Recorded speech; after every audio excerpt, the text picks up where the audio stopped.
For those of you joining us on the recorded session, welcome to Week 14 U.S. History Seminar. I'm going to go ahead and do the screen share thing here. All right. Maybe. All right. We good? Can everybody see the announcements? Yes. Okay, good. Sorry, it usually has a green border around it, and it didn't, so I wanted to make sure. So this week's announcements. So Unit 4 test is done. Or wait, no, never mind. That should be the reading guide that I crossed out. Whoops. Oy vey. It's been a long day. So Unit 4 test is now live. The reading guide was last call yesterday. So no more reading guide submissions. We're done there. But the test, despite my cross out, is live. It is due Friday. And end of grace period is Wednesday. FYI, the last unit test we have, so Unit 5, will likely not have a full 5-day grace period on it, just because we're getting down to the end of the semester, and I believe that bleeds into finals week, and I need to have time to grade it. So just be forewarned that it'll be due Friday, and I'll probably give you like through the weekend on it. So just for your future planning, as we're starting a new unit, I'll post that unit reading guide this Friday, so tomorrow. But just be forewarned that you won't have a full grace period on that next test. Okay. There is no discussion forum this week because it is test week. Extra credit opportunities. The Star Wars extra credit is done. Finito. Gone. So if you didn't do it, wah, wah. The number of people that did that but then didn't turn in the reading guide kind of blew my mind. Yeah, if that was you, I guess, you snookered me.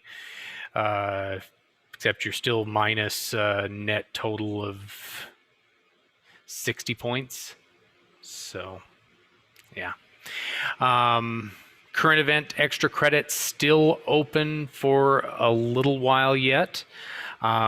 So get that done. But again, don't not do something assigned so that you can do the extra credit. That's just dumb. I don't even understand that. But some of you need every point you can get your hands on to either pass, or for some of you at this point, it's a matter of, okay, I need to try and get my grade high enough to qualify for credit recovery. Don't forget to do the seminar assignments, the news quiz, and the journal. Again, some of you need every stinking point you can get. Join the remind, especially as we come up to finals week. If something happens over finals week and we have to change up times or whatever, then that's where those announcements are going to go. So just make sure that you're on the remind, because I don't post that stuff anywhere else. And last but not least, next week's seminar sessions. Usually we go Tuesday, Thursday. Next week it'll be Wednesday at 10, Thursday at 1. My son has a medical appointment that I need to get him to, and it falls right when our seminar is supposed to be. So there's just no way I can do both.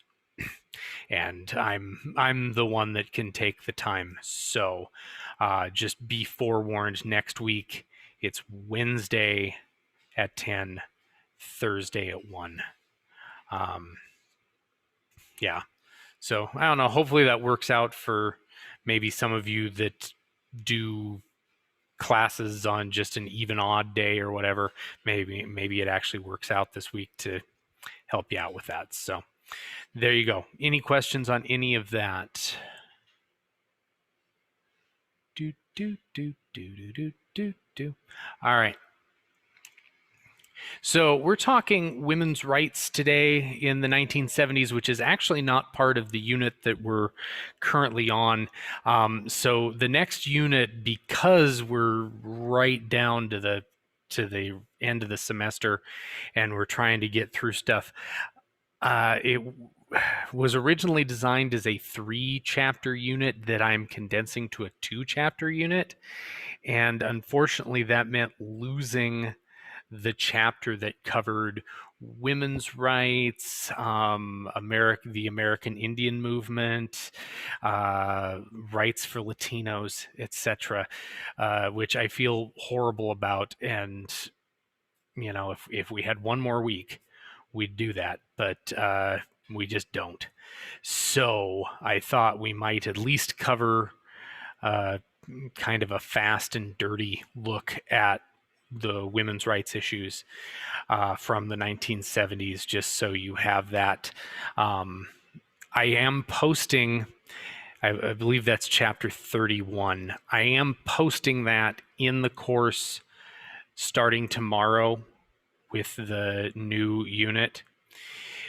So is it required to read it? No. That being said, as I'm recalling, on the final exam, if it's the one I'm thinking of, there, I believe, are a couple of questions that pertain to that chapter. So it would be worth taking half an hour, 45 minutes to skim through that, just so you're there. And I will make sure to highlight that if the final is what I'm thinking it is.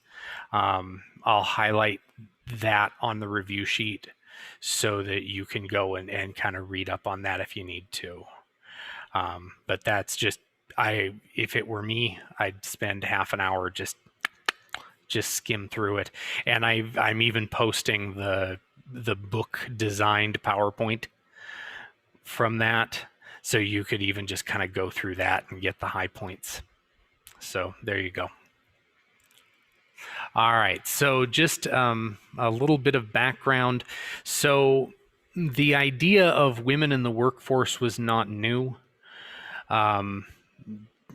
You can think back to when we talked Industrial Revolution, the textile mills of places like Lowell, Massachusetts, where they very specifically hired women. One, because women tend to have a lot more manual dexterity than men do, and their hands are smaller. So they're able to get into tighter places, the same reason that lots of factories employed children. So that their little hands could get into tight spaces. And, if a kid loses a finger, who cares, right? But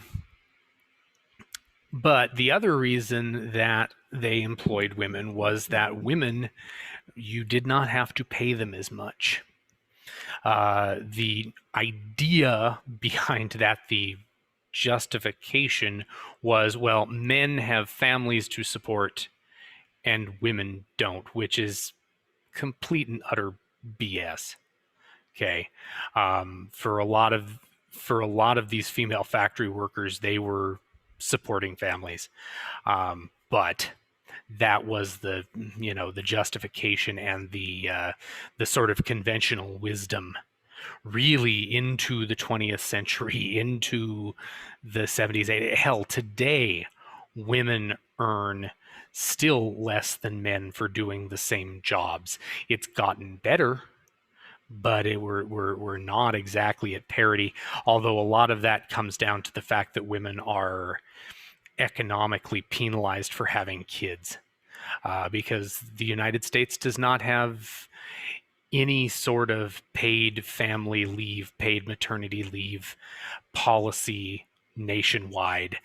So when you, as a woman, when you have a baby, the time that you take off basically counts against your sick leave. If you have sick leave, they can't fire you, but they don't have to pay you either. Whereas lots of other countries have policies where women earn 50% of salary, 75% of salary, something like that, during a period of maternity leave.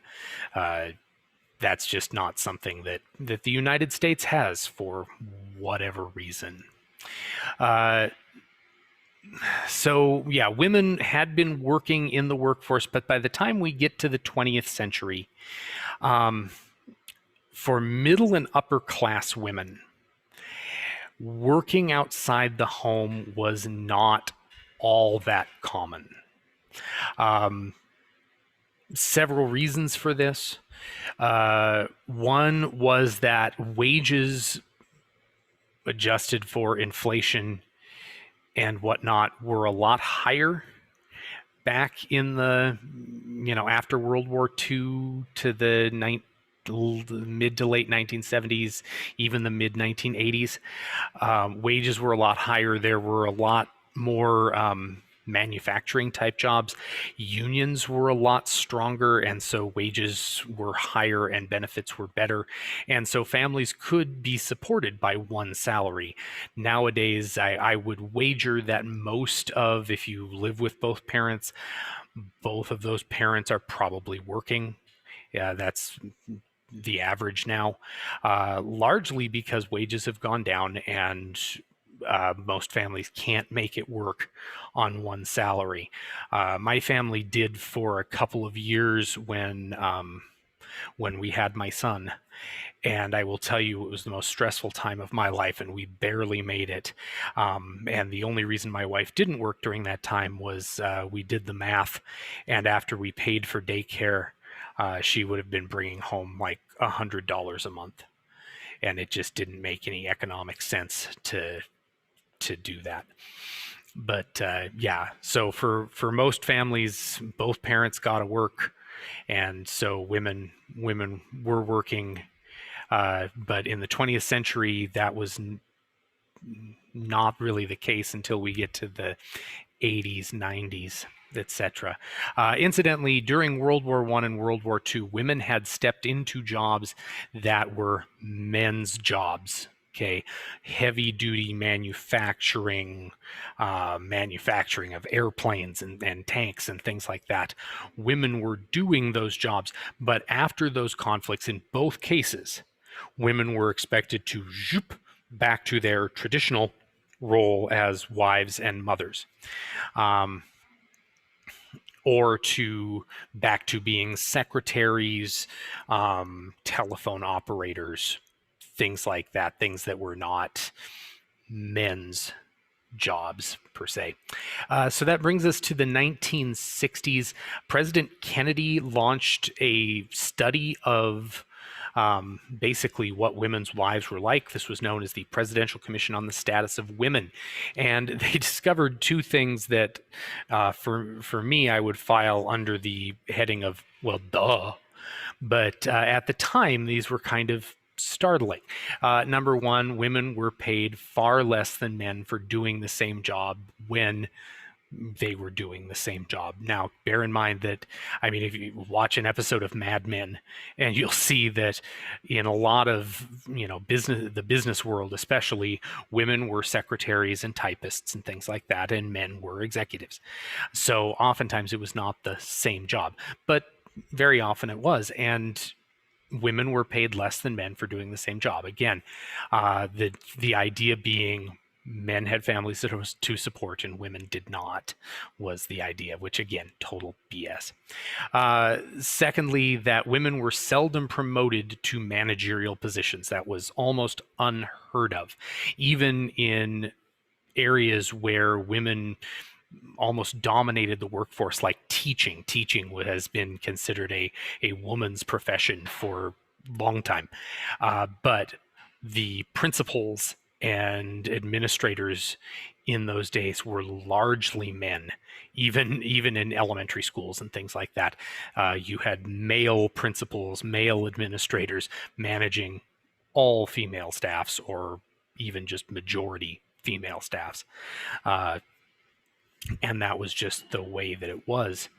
In addition, women were unable to get loans, credit cards, mortgages in their names. They had to have a man to co-sign, to take responsibility, basically saying, well, this little woman doesn't know what she's getting into, so we need someone who's a man to basically guarantee to us that this is going to get paid back. There are some places where that's still the case. The number of bills that, it's something that my wife calls about and she talks to the people and does the whole thing, but yet they show up in my name. I'm like, what did I do?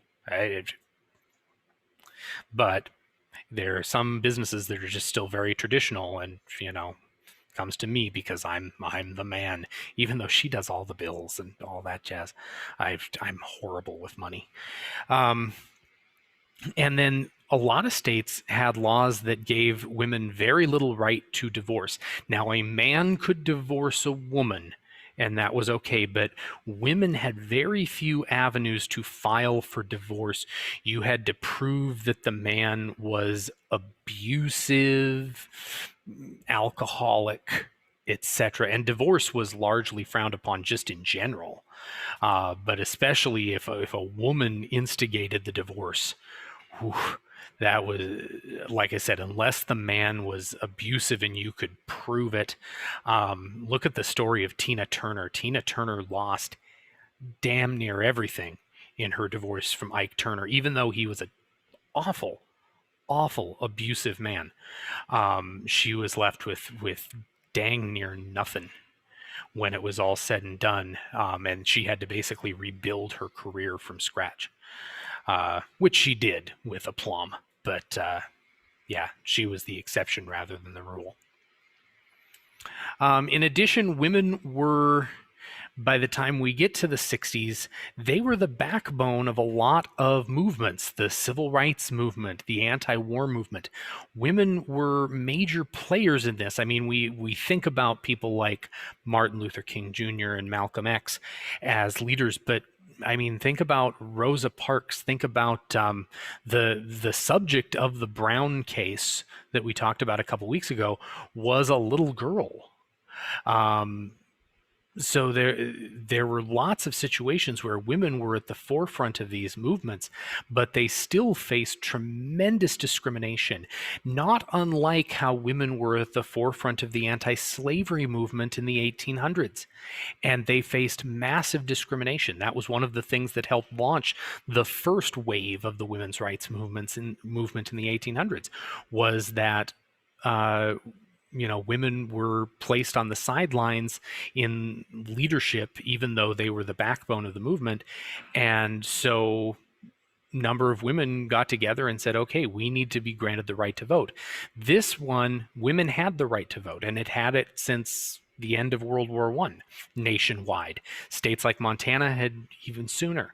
But now the idea was, okay, we need actual legal equality, because in a number of states and federally, there was just no, women and men in the eyes of the law were not equal, and that needed to change.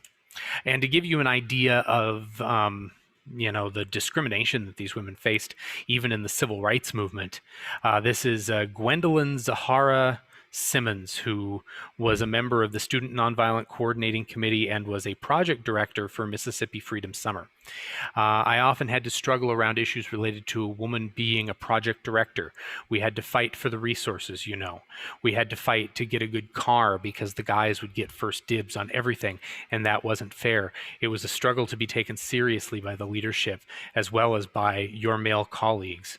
One of the things that we often didn't talk about, but there was sexual harassment that often happened toward the women. And she goes on. The last part of this is not super coherent, but yeah, I mean, they faced discrimination and harassment, and this notion that men were ultimately the bosses, and some women decided to try and fight back against that. 1963, this book changed a lot of perspectives on women, and this was called The Feminine Mystique. The author is a woman by the name of Betty Friedan. And this actually helped spark this second wave of feminism and women's rights movement, the push for actual equality. The first wave, again, had been getting women the right to vote. But in terms of the law and in terms of society, women and men were still not equal. This is going to start to sort of kickstart the notion that maybe women should be equal to men. So this was challenging the notion that women could only be fulfilled as housewives and mothers. I mean, that was very common. Women might work for a while, when they were young and relatively single. But then once they got married, they were expected to, okay, I have a husband to take care of now. And pretty soon, okay, I'm pregnant and now I have a baby to take care of. And that was expected to be their fulfillment. That was how they were supposed to find their fulfillment and their femininity. That was the argument, was, well, to be truly feminine, you need to have dinner on the table for your husband and take care of babies. And that's how you are truly feminine. And Friedan and others began to say, no, women should be able to be fulfilled in the same ways that men are fulfilled, via career and via, being in the social and political sphere, outside the presence of a man as a guardian figure. So this was meant to challenge that, the women could only be feminine if they stayed in the home. In 1964, the federal government actually took a step forward in this, and part of the Civil Rights Act of 1964 was outlawing discrimination based on sex. So in law, this was starting to change, but this is where we come down to de jure versus de facto. And we talked about that with segregation a couple weeks ago. De jure is in law, de facto is in practice. And so in law, yeah, the Civil Rights Act of 1964 and several other laws were saying, okay, women, should not be discriminated against. But in actuality, it was still happening.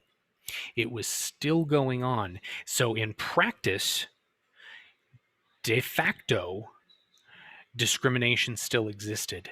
And so you had a group called the National Organization for Women, founded in 1966, to try and push for enforcement of these laws. And there will be other, groups that will jump in. The ACLU, American Civil Liberties Union, will get involved in this.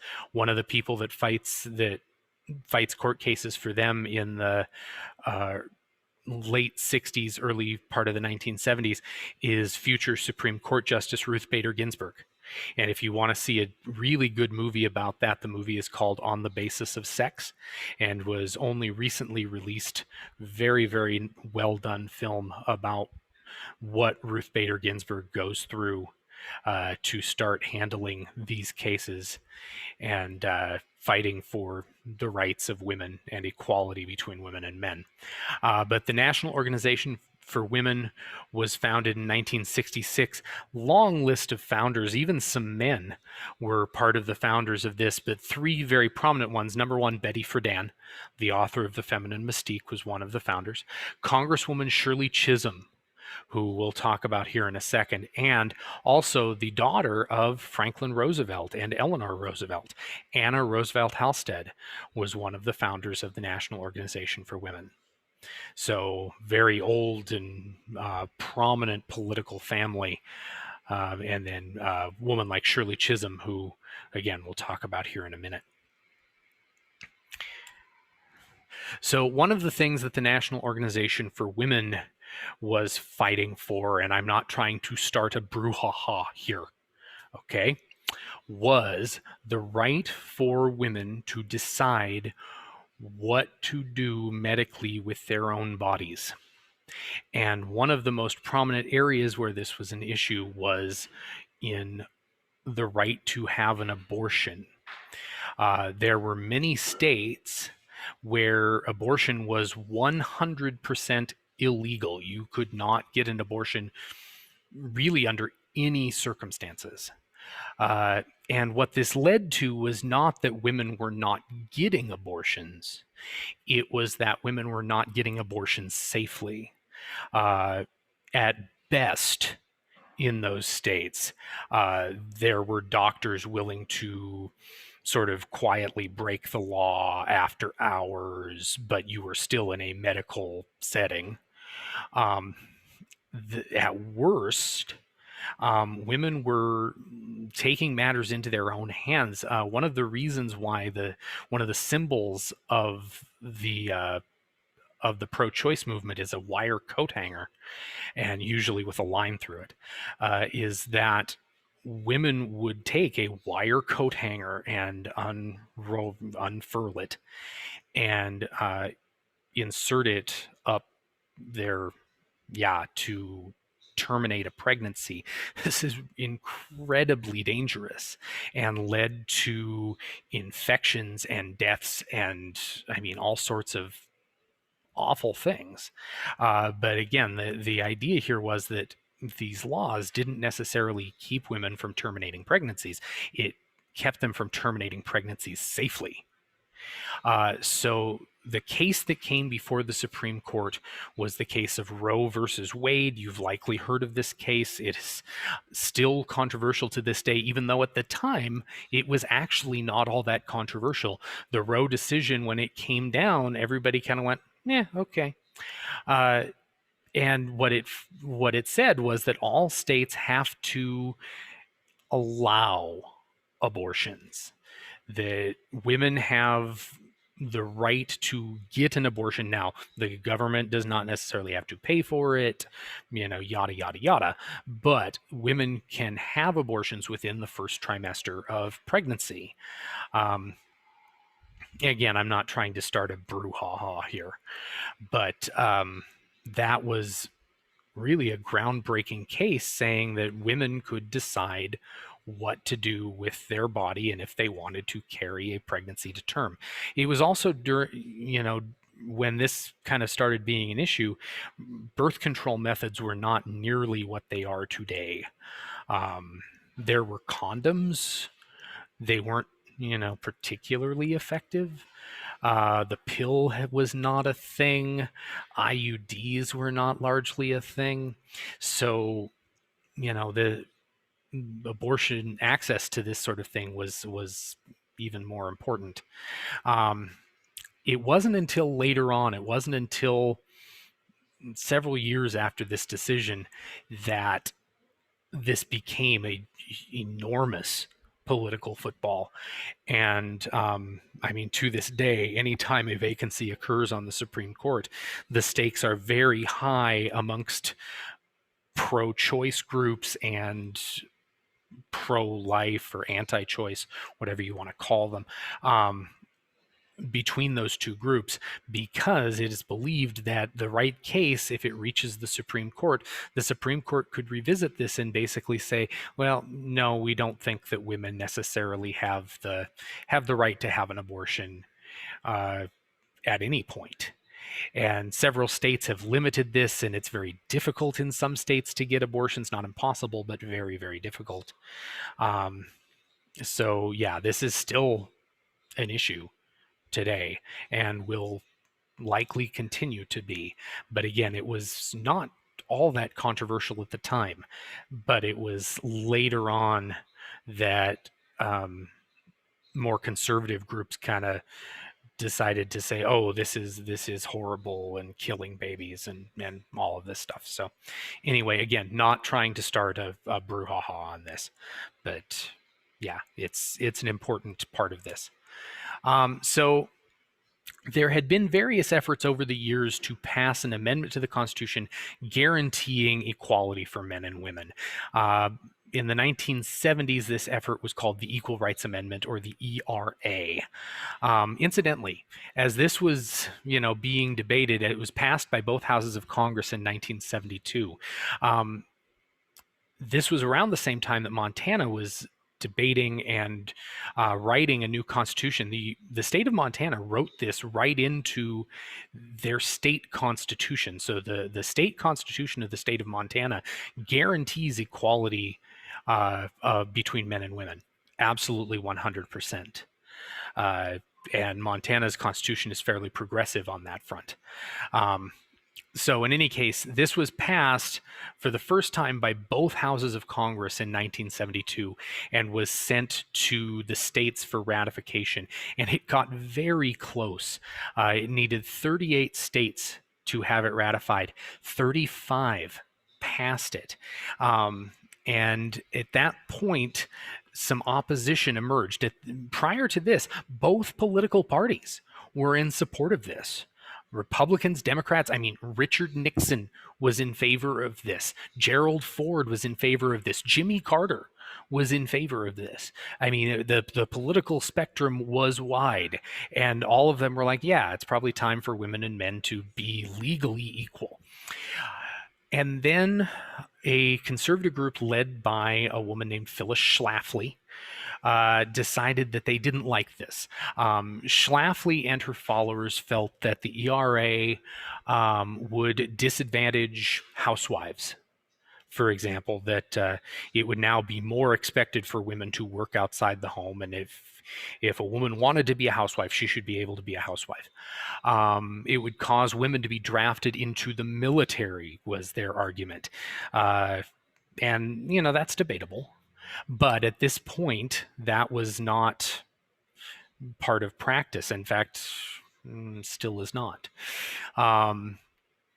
The argument also was that women would lose the protection of things like alimony. If men and women were truly equal, men who divorced their wives would not have to support those now ex-wives with alimony. And so that was a major thing. They felt that in divorce proceedings, it would no longer be customary for a woman to have a considerable advantage in getting custody of her children. That fathers would end up having more rights, and then the children would not be as well taken care of, I guess. There were several labor unions that were opposed to this. Women had protections in U.S. labor law, and they felt that the ERA would threaten those protections. Ultimately, labor unions decided to support this, but no more states ever ratified this. 35 was it. And in fact, about 5 states tried to rescind their ratification, including one of the Dakotas. I forget which one, but one of the Dakotas tried to rescind their ratification of this. And the sunset date of this was extended a couple of times. This is Jimmy Carter signing one of those extensions, trying to give the amendment more time. But ultimately, in about 1982, the clock ran out. That's how it kind of works with constitutional amendments: is you only have a set amount of time for something to pass, and if it doesn't pass by then, it's gone. Lately, there has been renewed interest in the ERA. There have been lawyers looking into, well, is this sunset clause really valid, or can we take the 35 that have already passed it? Now actually 36. Nevada voted to pass it recently. And just add to that, and once we get 38, are we good to go, or do we have to do a whole new amendment? So that is sitting out there as something that is still around, but it was defeated in the 70s and then early 1980s. And also in 1972, the federal government, Congress passed a law requiring equality in public accommodations, in specifically sports in schools. So public schools, this is actually part of the Elementary and Secondary Schools Act. It's known as Title IX. And it says that no person in the United States shall, on a basis of sex, be excluded from participation in, be denied the benefits of, or be subjected to discrimination under any education program or activity receiving federal financial assistance. And so for public schools, guess what? We get federal money. So that's why you have the wide variety of sports and activities that you have that are open to both boys and girls. When they added volleyball, for example, for girls, it was, I believe, the response or the sort of pairing to wrestling. Softball was paired to, I don't recall. But yeah, so typically what it is there are equal numbers for boys and girls. Now, I don't know what's happening now that wrestling has both boys and girls. If they're going to, add another boys activity or how that's working. But so in high schools, this, up to this point, in a lot of places, the only activity girls could do was cheerleading. The only physical, athletic activity was cheerleading. And cheerleading back then was go, team, go, woo. It was not the sort of athletic endeavor that, it certainly has become today. Don't think Bring It On. Think basically any high school 1950s movie you've ever seen. At the college level, it's the same thing. Colleges can't just have a football team; they have to have opportunities for women as well, and the money has to be at least quasi equally distributed. So anyway, so the legacy of all of this. This changed the role of women in society, attitudes towards women's careers, families. I mean, it took some time, but ultimately this will begin to change. Now, women still earn less than men on average, just plain and simple. I don't know what can be done to fix that, but it does still happen. But by 1983, even in politics, women were holding more power. Women held 13.5% of elected state offices, 24 seats in Congress. Today, a woman is vice president of the United States. 25% of the seats in Congress are held by women. Now, given that women are over 50% of the population, it doesn't really match up with the population, but it's progress. There are more women in Congress today than there ever have been. So that's a positive. 90 women hold statewide executive offices across the country in one form or another, including here in Montana. 2 statewide office holders here in three. Sorry, we have a lieutenant governor too. So yeah, 3 here in the state of Montana. At one point, I think it was it 4? 3, 4. It's been close in there. 30% of state legislators in the United States are women. In Montana, we're about there, about 48 out of 150. So we're right in line there. Montana's actually in the top 20 states for women in the legislature. And one person that helped blaze this trail, who I promised we would talk about, Shirley Chisholm, who's the picture you see here. I apologize that that's as pixelated as it is. I didn't realize that when I put it in there. She was the first woman and the first Black woman to ever run for a major party presidential nomination. She ran in 1972 for the Democratic Party's presidential nomination. She was not successful, but she was a legitimate candidate in the race, and this was the first time for certainly a Black woman, may have been the first woman. I'm not positive on that, but yeah, so if you want to see a decent documentary about Chisholm, she's an absolute badass lady who actually only died a few years ago. But the film is called Chisholm 72, Unbought and Unbossed.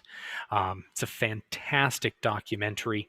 And again, Shirley Chisholm is a complete and total badass.